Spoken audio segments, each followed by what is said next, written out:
Okay, let's dive in. Imagine a city, right? Always changing, always reinventing itself. It's like this living thing, shaped by these huge visions, but also, you know, fierce resistance. Today, we're really digging into the heart of urban life. Yeah. And we're looking at it through the lens of, well, one of those iconic cities anywhere, New York. Right. And the sources we have today are pretty unique, actually. Yeah. Yeah, they give this firsthand perspective. We're drawing on the experiences of a reporter who literally grew up in the shadow of these two giants, Robert Moses and Jane Jacobs. Wow. Their clashing ideas about cities basically shaped post-war New York and honestly the whole country in a lot of ways. Her own story getting displaced herself, then reporting on the city's struggles, it gives us this really human angle on urban change. It's not just abstract theory then. Not at all. It's lived. Okay. So our mission today is basically to pull out the key insights from all this, give you a shortcut maybe to understanding how these clashing visions played out and why it still matters for any city, really. Get ready for some surprising stuff and maybe a few aha moments along the way. Definitely. So let's start with Robert Moses, often called the master planner, the master builder. Yeah, the man had incredible power. Yeah, like 12 appointed positions over 40 years, from the 30s to the 70s. His ambition was just huge, reshape New York with these massive projects. He believed in efficiency of scale. Yeah. Big was better. And that vision, it wasn't entirely his own, was it? He was heavily influenced by the French architect Le Corbusier. Ah, right, the Plan Voisin. Exactly, which basically said, tear down the old city centers, the historic bits, and replace them with these high-rise towers in the park. Very stark. Our sources call it modernism's ruthless attitude toward the past. Just wipe the slate clean. Pretty much. And he needed big government money and, interestingly, a lot of liberal support back then to get these massive things built. But the sources we're looking at, they really bring home the personal cost of these plans. Yeah, that's where the reporter's story comes in. The author talks about her father's main dry cleaning shop on West 3rd Street and their family apartment right there on Washington Square. Condemned. Just gone. All for what they called urban renewal. Housing, an NYU library in this case. And that forced them out? Yep. They had to move to a suburb in Connecticut. She describes it as distressing, feeling like a complete outsider, a sore thumb. And this wasn't just a one-off, was it? Oh, not at all. This was happening all over. Moses's whole approach to urban renewal, Jane Jacobs had that famous phrase for it, the sacking of cities. Strong words. Because it led to just massive displacement. Take the Cross Bronx Expressway, just 1 mile of it. Yeah. Displaced 1,530 families, that's what, over 60,000 people, and knocked down 159 buildings. 60,000 people for 1 mile of road. And apparently there was a cheaper alternative route available, one that would have only displaced a handful of families. So why didn't they take it? Moses just waved off the community opposition. He apparently said it was a political thing that stirred up the animals there. Animals? Wow, that tells you a lot, doesn't it? It really does. His view of the actual people living there, just obstacles. So it makes you think, about your own town or city. Why do we sometimes go for the big, shiny project over the homes and businesses already there? What's the real cost, the human cost, when a neighborhood gets labeled blighted and cleared? It's a huge question. And remember, Moses wasn't just building in New York. He was the country's first big highway guy. Right, influencing national policy, the 1956 Interstate Highway Act. Yeah, and he insisted those highways had to go through cities, not around them. And that focus on cars, it had some really deep, sometimes deliberately discriminatory effects. Like that detail about Jones Beach. Yeah, that's chilling. He designed the Southern State Parkway leading out there with overpasses built too low for public buses. Think about that. Deliberately making it impossible for buses to get through. So basically, poor people, often immigrants, people without cars, Yeah. couldn't get to a public park. Exactly, using infrastructure to exclude. And you still feel that legacy today, right? New York's transit system is actually smaller than it was almost a century ago. Smaller, really? Yep. And there's this constant fight over space cars versus public transport. So it seemed like the city was locked into this path. Big projects, top down, cars first. But then came Jane Jacobs. Yeah. A totally different voice. A completely different way of seeing the city. She saw it not as a machine, but as like a living thing. Exactly. Our sources talk about her community-based radical sensibility. She hated jargon. She talked about urban husbandry. Urban husbandry. That sounds almost gentle compared to master planning. What's the idea? It's like tending a garden, You work with what's there, nurture it, help it grow stronger. You don't just bulldoze it to plant something totally new and artificial. Her big book, The Death and Life of Great American Cities, it was revolutionary back then. She argued that it's the messy mix, the unplanned mix of uses, shops, factories, apartments, culture, old buildings next to new ones that actually makes a city healthy and economically vibrant. Not the neat, zoned-off areas. Right. She saw cities as these complex, almost biological systems, not machines, and she had that great line. Oh, yeah. Small is not necessarily beautiful, but economies of scale are a myth. A myth. That flies in the face of so much planning, even today. Why did she think it was a myth? What was she seeing? Well, she saw that real strength, real resilience often comes from lots of small, different things working together. Think about a neighborhood with lots of little independent shops versus one giant mall. Right. If the big anchor store in the mall leaves. The whole thing can struggle, yeah. Yeah. But in the diverse neighborhood, if one shop closes, others adapt, new ones pop up. It's a different kind of efficiency, an organic one, based on diversity, adaptability. It totally challenged Moses's top-down efficiency-first thinking. Makes sense? Yeah. And she wasn't just writing about it, she was fighting for it. Like that early battle over Washington Square Park. Oh, yeah, the story of the two crazy women, Edith Lyons and Shirley Hayes. Crazy women love it.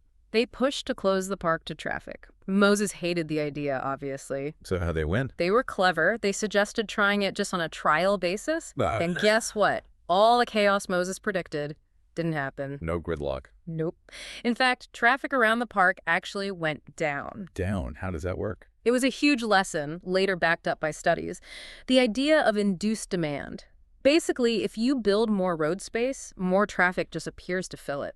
A 1997 study actually found for every 10% increase in road capacity, traffic jumped 9% within 5 years. Wait, so building more roads causes more traffic? That's completely backwards to how most people think about it. Did Jacobs get a lot of grief for saying that? Oh, absolutely. It was, and still is, a really hard sell for a lot of people, especially engineers trained to solve congestion by pouring more concrete. But Jacobs and these activists, they had the proof right there in the park. That must have fueled her other fights, like the Lower Manhattan Expressway, the LME. Definitely. That fight was pivotal. It would have flattened what's now Soho. And that's where she learned, you don't try to persuade guys like Moses, as she put it, you fight them. What was the deal with Soho then? Why was it targeted? Well, the planners had labeled it blighted, even though it was full of these amazing cast iron buildings and lots of small businesses, artists, residents. It was just an excuse to clear the path for the expressway. But they stopped it? They did. And Soho, becoming a historic district, proved that, neighborhoods could regenerate organically, spontaneous generation, she called it, even when the city was supposedly broke. It gave a huge boost to historic preservation and really questioned this idea that cities just exist for cars. She was so committed she even got arrested, right? During an LME hearing. Yeah, charged with inciting riot and criminal mischief. She saw the whole hearing process as a sham, a charade. How so? She noticed the microphone set up. It was pointed at the audience, not the officials on stage. She realized they weren't there to listen, just to let people vent. Wow. That takes guts to call it out like that. Fierce dedication. Then there was Westway, maybe the biggest battle of all. The highway plan along the Hudson River. Yeah. Jacobs called it the single most important decision that New York is facing about its future. Huge stakes. And the argument against it. Again, opponents like Jacobs said the traffic projections didn't justify it, especially given the pollution. It highlighted that basic contradiction. Trying to fix traffic jams by building more highways in a dense city. Did they win that one too? Eventually, yes. Its defeat in 1985 was massive. They managed to trade the federal highway funds for transit money instead. Trading highway money for subways, that must have been rare back then. Almost unheard of nationally. It spurred this huge reinvestment in New York's public transit. It really felt like, as someone put it, the Armageddon of highways in the city. It cemented the idea that mass transit was crucial. That's quite a history of resistance. So thinking about today, how can people, individuals or communities, push for the kind of cities Jacobs envisioned? Development that helps people, makes neighborhoods lively, instead of just serving cars or big schemes. What can you actually do? It starts with paying attention, I think, and getting organized. Okay, let's shift gears a bit. Fast forward to the 1970s. New York City. Sounds like it was really on the edge. Oh, definitely. You had widespread fear. Crime was rampant. Yeah. The author herself got mugged, and she wrote this piece about it for the New York Post. Mugged, a victim's story. That brings it home. Yeah, plus the fiscal crisis, people leaving the city in droves. Some officials were actually talking about planned shrinkage, just cutting off services to certain neighborhoods. Planned shrinkage. Rah! Like giving up on parts of the city. Pretty much. It felt that dire. People genuinely thought New York was finished. Layoffs, crumbling services, parks falling apart. Predictions were that the population would plummet, maybe down to 5 million. Graham. Totally. But, and this is the amazing part the sources highlight, even in that despair, you saw these pockets of hope, little signs of life, almost stubborn. Against all odds. Completely. And it showed how wrong those top-down predictions could be. The city didn't shrink to 5 million. By 1990, the population was actually going up again. It was this incredible display of urban resilience that the planners just didn't see coming. That experience of being mugged, though, it must have really hammered home that feeling of fear in the 70s. It wasn't just numbers on a page. Not at all. That fear was real, that feeling of abandonment. So when things started to turn around, it felt almost like a miracle to people who'd lived through it. So the 70s weren't just about decline. There was also this small steps, big change thing happening. Exactly. You had the symbolic stuff like the Tall Ships Parade in '76 for the bicentennial, the whole I Love New York campaign, morale booster. Right. But the real turnaround, the actual regeneration, Yeah. that wasn't coming from City Hall, was it? No, crucially, it started from the ground up. You had tenant groups literally taking over abandoned buildings in neighborhoods the banks had written off. Wow.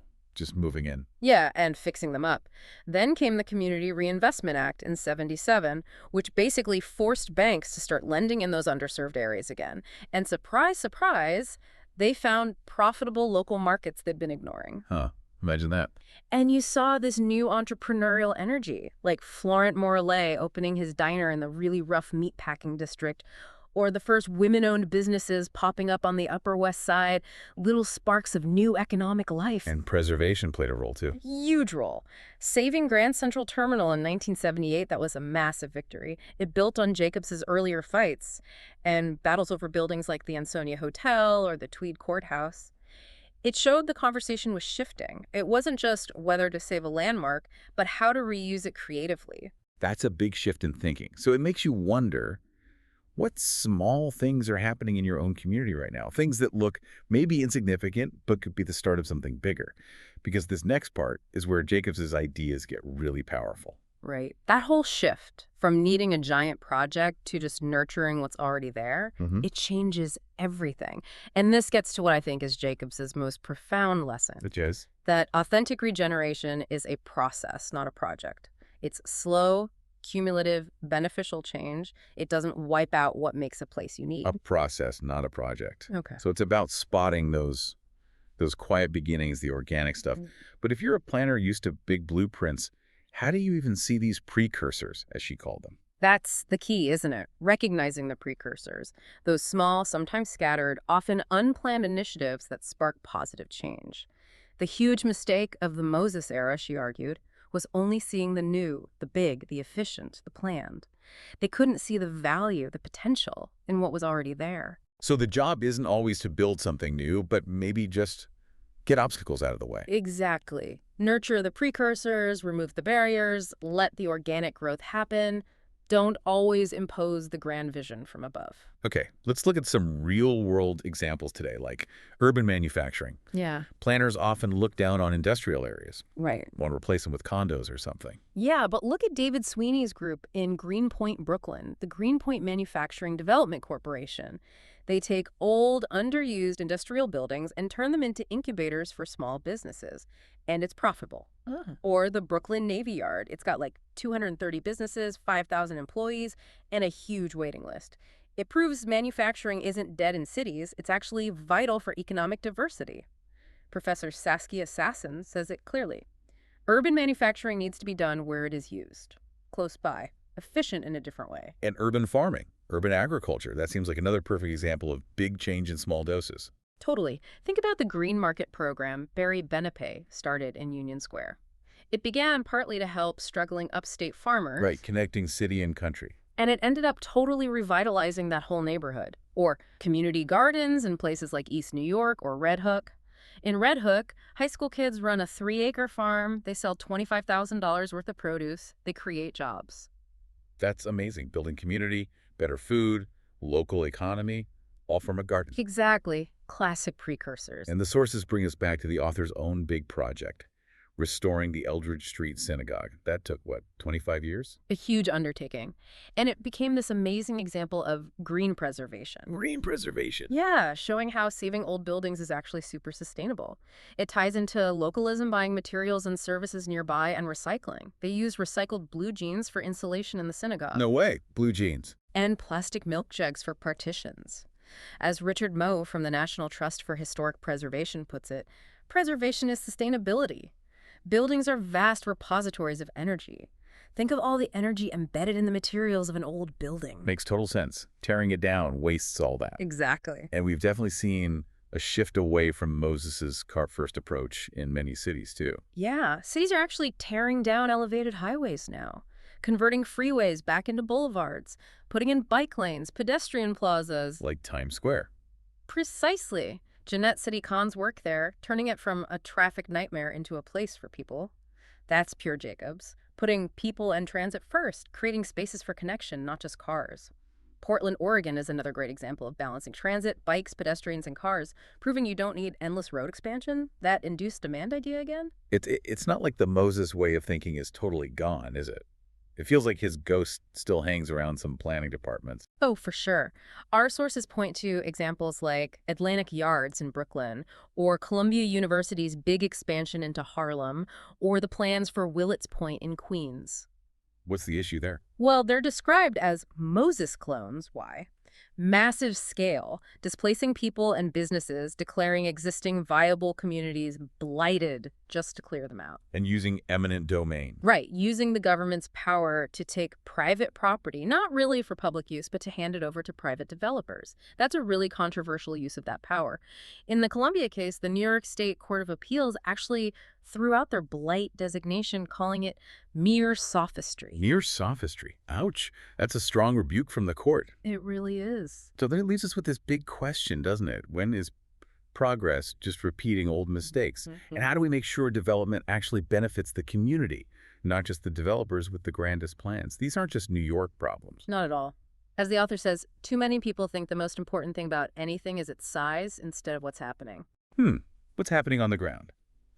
So today we've really walked through this incredible battle, you could say, for the soul of the city. From Moses's huge top-down plans to Jacobs's focus on organic, community-led change.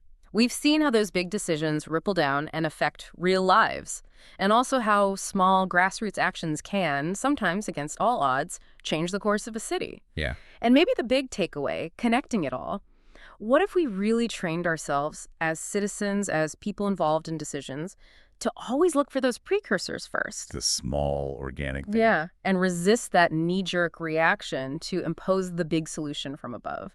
What if we really believe that a city's health comes from its own messy, self-organizing vitality, not just from grand plans? That's definitely something to chew on. Maybe something to keep in mind as you walk around your own city this week. Look for those hidden networks, those little sparks of spontaneous life happening all around you, the precursors just waiting for a chance to grow.